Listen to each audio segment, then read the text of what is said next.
Não se turbe o vosso coração. Credes em Deus, credes também em mim, porque na casa de meu pai há muitas moradas. Se assim não fosse, eu já vou-lo teria dito. É com essa fala de Jesus que nós queremos começar o nosso Jesus e saúde mental desta noite.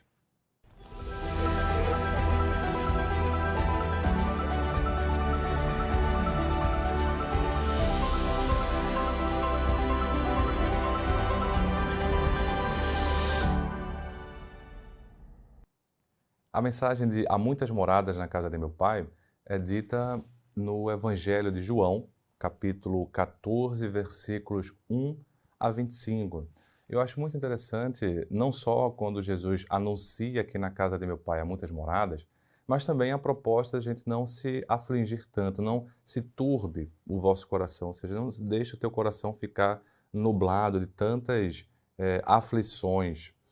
E logo depois ele traz esse enunciado, né? Há muitas moradas na casa de meu pai. Em geral, o nosso coração é muito aflito, né? A nossa mente é muito inquieta, é muito preocupada, se ocupa com coisas antes do tempo e acaba perdendo tempo para se ocupar das coisas do seu tempo, do seu momento. Então, estamos sempre vivenciando muito o futuro no hoje. E é interessante encontrar essa proposta psicoterapêutica de Jesus e justamente colocada em um momento em que ele vai enunciar uma complexidade. O que é que ele quis dizer com há muitas moradas na casa de meu pai? Na visão espírita, nós encontramos em o Evangelho segundo o Espiritismo, de cara, a perspectiva de que essa casa do Pai, sendo o universo, teria como morada os planetas. Então, se há muitas moradas na casa de meu Pai, é como se Jesus estivesse nos dizendo que a casa do Pai é ambientada, olhada, vigiada, cuidada por Deus. Toda a sua casa, né? Onde houver moradas dele, né? Já onde houver moradas dentro da casa dele, ele está olhando, ele está observando. Então, essa traz uma ideia de tranquilidade, uma ideia de que nós não estamos sozinhos, uma ideia de amparo.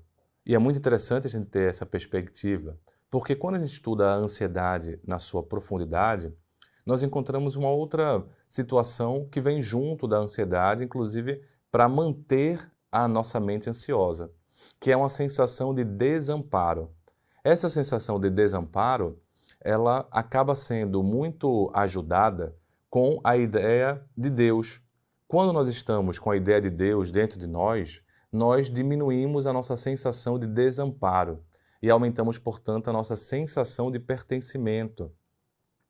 Independente da sensação de pertencimento que temos, né, com o nosso pai biológico, a nossa mãe biológica, nosso pai adotivo, nossa mãe adotiva, ou seja, com nossos parentes, a gente, quando vai amadurecendo, vai crescendo e vai entendendo que, por mais que essas figuras parentais sejam importantes, elas não conseguem diminuir totalmente os nossos medos, as nossas carências. E a ideia de Deus, portanto, né, a sensação de Deus, a presença de Deus, o olhar de Deus, faz com que a gente se sinta menos sozinho, se sinta mais amparado. Então é muito interessante, já nessa perspectiva de cara, pensar no universo, nos planetas, como sendo moradas da casa do Pai, e que se o Pai olha para todos os planetas e para os seus habitantes, ele olha também para a gente. E aí é mais uma mensagem de tranquilidade, uma mensagem ansiolítica, ou seja, que diminui a nossa ansiedade. Mas dentro do Evangelho segundo o Espiritismo, há o complemento, né, de que é também uma percepção de que nós não estamos sozinhos no universo, que existem outros planetas habitados. E a partir daí, nós temos um dos pontos fundamentais da doutrina espírita como sendo a pluralidade dos mundos habitados. Existem diversos mundos no universo e esses mundos também são habitados por uma humanidade, né? por seres espirituais encarnados. E aí você vai ter ali uma série de gradação evolutiva dos planetas, né? Os planetas primitivos, os mundos de provas e expiações, os mundos de regeneração, os mundos felizes, né? E os mundos celestiais. De acordo com essa gradação, o tipo de humanidade vai sendo totalmente diferente. Não é bem uma humanidade com as características físicas que nós temos. O tipo de matéria vai até mudando, né? Os mundos celestiais, eles são quase parecidos assim com o mundo espiritual, quase parecidos com a erraticidade. Então, é até difícil a gente conceber, né, imaginar como é que seria a vida, o tipo de vida nesse planeta. Mas, conforme a evolução dos planetas vai acontecendo, a evolução dos seus habitantes também, né? Na verdade, a própria evolução dos habitantes vai trazendo a evolução para o planeta e vai mudando a conformação do planeta. Então, nós temos ali, na visão espírita, de que há um amparo de Deus também, porque Deus cria o universo a partir do fluido cósmico ou fluido universal, ou ainda fluido cósmico universal, como queiramos.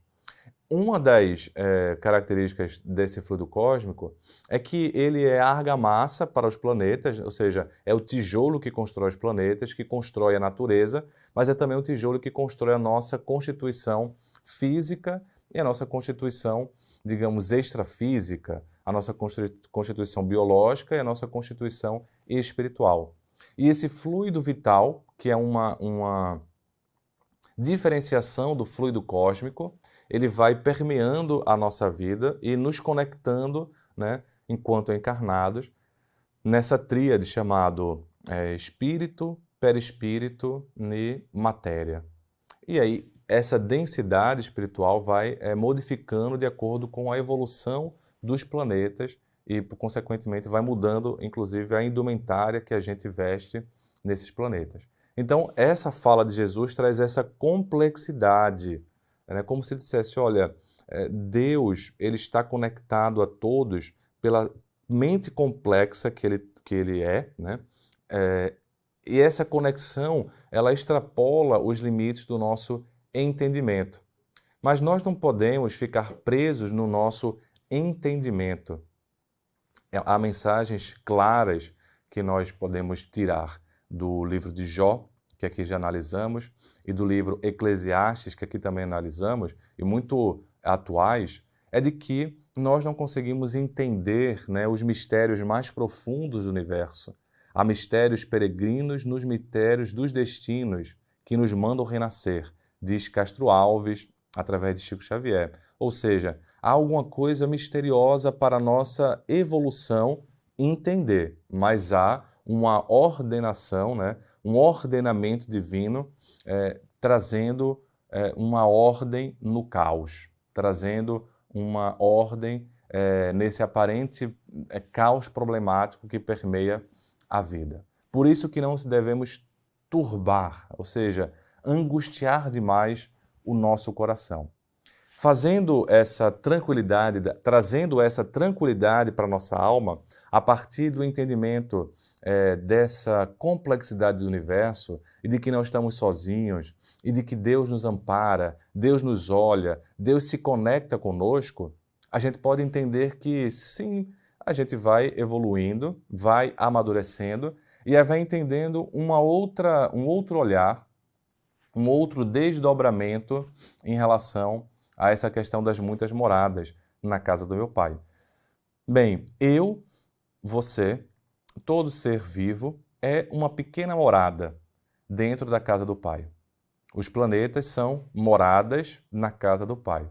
Mas eu e você somos também pequenos mundos. Como diz o ditado popular, cada cabeça é um mundo, cada pessoa é um mundo. Porque nós temos a nossa complexidade também. E dentro dessa complexidade psíquica que todos nós possuímos, nesse mundo psíquico que todos nós possuímos, existem também várias moradas, vários estágios. E quem nos faz uma revelação muito interessante sobre essas muitas moradas mentais, as chamadas casas mentais, é o espírito André Luiz, pela mediunidade de Chico Xavier, no livro No Mundo Maior.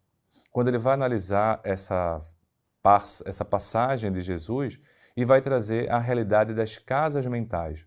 E vai trazer uma divisão bem interessante, né, do subconsciente, do consciente e do superconsciente.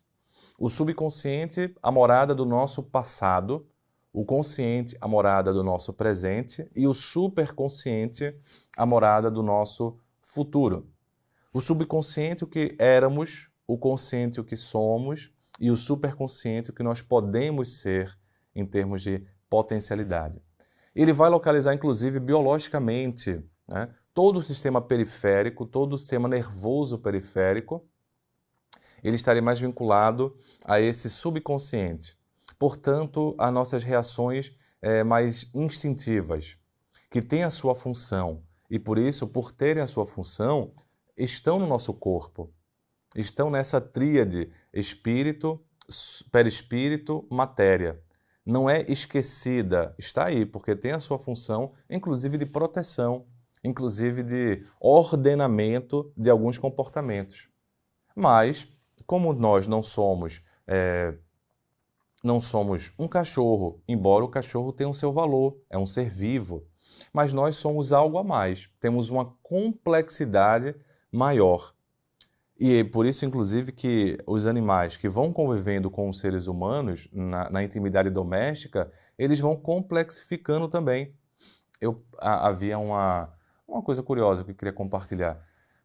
Um livro de psiquiatria que dizia assim, que a psiquiatria é a especialidade médica que a diferencia da veterinária. E o que é que ele queria dizer assim? Queria dizer que do ponto de vista da cardiologia, era tudo igual entre ser humano e animal. Do ponto de vista dos hormônios, do ponto de vista de várias especialidades, era tudo muito parecido.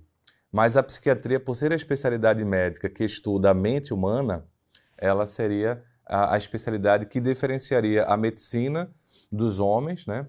A medicina para os homens, para os seres humanos, da medicina para os animais, a medicina veterinária. Mas o que a gente vê hoje em dia é até os animais, por exemplo, tomando remédios da minha área, da psiquiatria. E eu achei curioso a primeira vez que eu fui percebendo isso.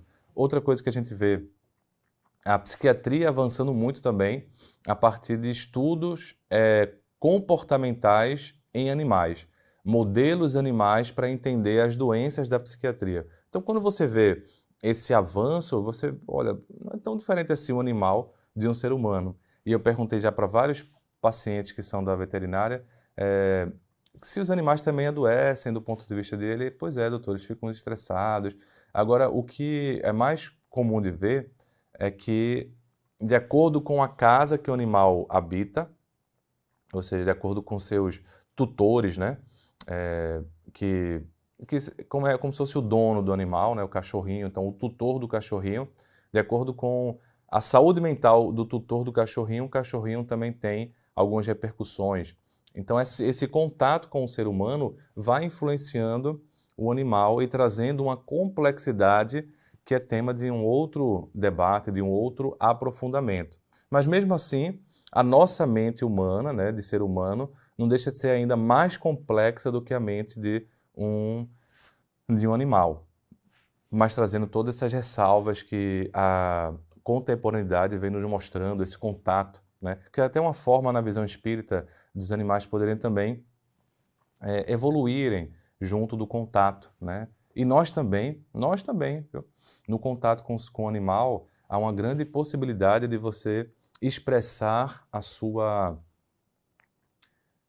o seu afeto, expressar o seu amor. E eu me lembro de uma situação, tem um trabalho chamado Os Cães Doutores. E eu lembro de uma época que estava atendendo na enfermaria do Hospital das Clínicas e uma paciente com esquizofrenia, um quadro muito grave, porque tinha muitos sintomas de embotamento afetivo, então de uma certa frieza emocional que não conseguia expressar os seus sentimentos. E, portanto, isso dificultava muito o tratamento dela. E aí os cães doutores foi uma surpresa, porque quando os cães doutores foram, foi uma surpresa vê-la conseguir fazer carinho nos cães doutores, expressar sorriso, expressar afeto, alegria. expressar carinho, que ela não conseguia expressar, e os cães ficam indo, né? Todo um grupo de terapia ocupacional que faz um trabalho muito bem feito, e foi nítida a repercussão positiva, né, desse trabalho na saúde mental de um quadro tão complexo, de um quadro tão difícil. Então, essa relação dos animais com os seres humanos ajuda os animais para se complexificarem e evoluírem, mas também ajuda o ser humano na expressão de muitos afetos, na evolução também. De qualquer forma, é um estágio inicial, é uma mente menos complexa. Aí vem o consciente. O consciente seria um correlato com o cérebro, o córtex cerebral, né? Como um todo, o córtex cerebral como um todo. Especialmente as partes mais posteriores, assim. Esse consciente é o que nós somos hoje. São as nossas, ou pelo menos aquilo que a gente consegue ter claro na cabeça de tendências, de comportamentos. É o nosso consciente. Porque, veja, o que nós somos hoje, ou o que nós fazemos hoje, nós fazemos muitas coisas de forma involuntária, meio que sem saber o que fazer. E ontem me perguntava uma pessoa que não é da área psi, né? Mas o que é sombra? Ela me perguntava. E uma pessoa que não tem, portanto, esses estudos da área psíquica. E aí eu tentei explicar dessa maneira, de forma simples, né? Já há um conceito de sombra que não é de Freud, é um conceito de Jung, mas que você encontra muito nas obras de Joana de Ângeles, porque me parece que um dos teóricos que ela mais aprofunda é o Jung, né? Então você tem muito correlato, muitos junguianos gostam do trabalho de Joana de Ângeles, muitas pessoas chegam no trabalho de Jung a partir da psicografia de Divaldo pela Joana de Ângeles. Então você vai encontrar de forma muito disseminada esse conceito de sombras, até inclusive entre espiritistas que leem, né, a obra de Joana de Ângeles. Mas é importante entender que é um conceito, digamos, extra-espírita, né? Um conceito que nasce no espiritismo, um conceito que nasce no Jung, no seu trabalho enquanto vivo, enquanto encarnado, enquanto, portanto, médico, psiquiatra e fundador da psicologia analítica, quando ele se desliga da psicanálise tradicional de Freud. Então, as sombras seriam uma parte de nós que nós não temos tanta clareza que nós temos, né? Porém, essa parte de nós influencia os nossos comportamentos. E a clareza sobre o que as sombras, quais são as nossas sombras, né? Quais são aquelas características que a gente tem e que nos influencia sem a gente se dar conta, ela vai aumentando conforme a gente vai fazendo um trabalho de análise pessoal, que envolve não só uma análise pessoal individual, no sentido de sozinho, eu lendo e tentando me analisar, fazendo um autoconhecimento isolado, mas, sobretudo, uma análise pessoal indo para um profissional e falando, conversando, dissecando, analisando o nosso ser, para a gente poder entender, às vezes a gente entende o que a gente tem a partir do entendimento do que a gente fez.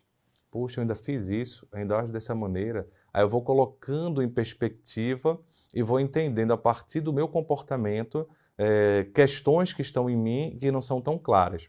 Então o consciente, ele simboliza o hoje, mas eu queria dizer para você que hoje nós não somos só dominados, ou seja, nós não fazemos só coisas conscientemente falando, né? A gente tem uma série de atitudes que faz meio no automático, meio que no involuntário, sabe? A gente pode chamar o nosso subconsciente, acaba influenciando muito mais do que a gente imagina. Então as sombras têm essa característica desse conceito junguiano. Mas o André Luiz coloca esse outro aspecto. Na verdade, é um benfeitor, né? Mas André Luiz é o espírito que narra pela psicografia de Chico Xavier. Então, fala do superconsciente. E o superconsciente estaria localizado, teria um correlato biológico com o córtex pré-frontal, que é a região anterior do nosso cérebro, que é a região que mais nos diferencia dos outros animais. E aí sim, me parece que é algo, pelo menos por enquanto, não sei como é que vai ser no futuro, porque os animais também evoluem, né? Mas, por enquanto, é uma característica bem humana a capacidade de transcender e se conectar com um conceito de divino, né? Com Deus. E essa característica certamente se deve à nossa possibilidade de ter uma mente superconsciente. Ou seja, é um termo também. Agora, esse termo superconsciente não é um termo que a gente encontre na academia, não. Do ponto de vista, no modelo de Freud, no modelo de Jung, a gente encontra outras terminologias. Seria, né, o superego, o supereu, né, o ideal do eu, o ideal do ego. Mas, geralmente, eles trazem um conceito até meio castrador, não muito positivo, muitas vezes. Esse conceito aqui do Anselmo, né, do André Luiz, do Mundo Maior, ele traz uma perspectiva mais positiva, porque traz uma perspectiva do que a gente vai evoluindo para se tornar, ou seja, a nossa conexão com conceitos mais abstratos. Então, o que a gente vai chegar a ser mais influenciado. É como se a gente fosse bastante influenciado pelo nosso subconsciente, pelo nosso consciente, e eventualmente tomamos medidas superconscientes, ou seja, conectados com a divindade, conectados com o Criador. E quando a gente conseguir se conectar mais, e aí o córtex pré-frontal faz sentido sim essa localização biológica, porque é o que mais nos diferencia dos animais. E nos animais a gente não encontra essa complexidade, né, de transcendência, sabe? De ligação com o divino. A gente encontra complexidades do animal, mas essa, particularmente, a gente ainda não estuda, ou pelo menos não sabe. Então, até que prova o contrário, é uma característica mais humana e uma porta de esperança para a gente transcender na nossa existência. Conforme a gente vai aumentando o leque das nossas casas mentais, né, e ampliando as moradas das nossas casas mentais, a gente vai podendo sentir ainda mais essa certeza da presença do divino, essa certeza da presença de Deus na nossa vida, não só mais pela questão energética, mas porque nós vamos entendendo um pouco mais as leis divinas, as leis morais. E esse entendimento vai associando-se à nossa sensação e trazendo uma postura diferente. Por isso que é interessante entendermos que não precisamos, podemos até deixar o nosso coração ficar aflito, faz parte, mas não precisamos manter o nosso coração aflito se temos uma conexão um pouco maior com outros conceitos. A gente fica aflito por um mês, 2 meses, um ano, mas a gente precisa também retomar a nossa existência e continuar. Esse é o ponto interessante. Apesar de estar quebrado, a gente se levanta. Apesar de estar angustiado, a gente continua, porque a gente entende que essa continuidade na obra do divino é bom para a gente. Eu conversava com um amigo ontem e falava assim, olha, eu agradeço muito ter começado a fazer palestras com 17 anos de idade. Já são 21 anos fazendo esse trabalho. Agradeço muito ter começado a trabalhar na doutrina espírita com 13 anos de idade, na campanha do Quilo e evangelizando lá a juventude, né? Porque já são 25 anos fazendo esse trabalho.